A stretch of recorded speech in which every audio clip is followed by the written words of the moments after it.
There are few families that have been supporters of this museum since the beginning, and the Korts were one of these. And really, the museum, at many stages, desperately needed funds, otherwise it would have closed and shut down. And Fred Kort is one of those people who stepped in and kept this museum alive when it was at a very precarious position.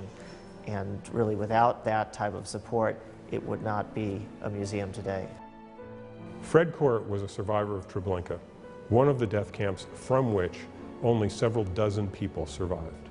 He emigrated to the United States. He became a successful businessman in one of the world's leading toy companies, working closely with Barbara to continue that business and, more importantly, to give back, not just to the museum, but to many of the significant institutions in the Jewish community around the world.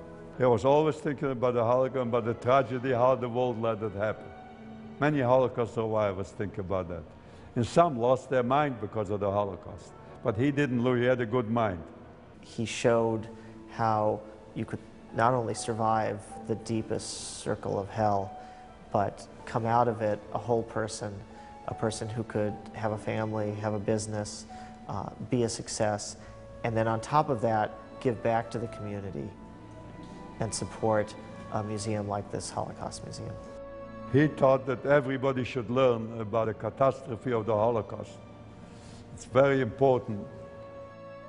Barbara continues to be a terrific supporter of the museum and comes to our events and is just a nice, warm presence to have in our museum. I know she cares very deeply about Fred's legacy. Barbara was involved about the museum, and she gave money to the museum, and she likes very much to teach people about the Holocaust. Barbara Kort made a decision to support the museum in a critical way when we were still building the museum.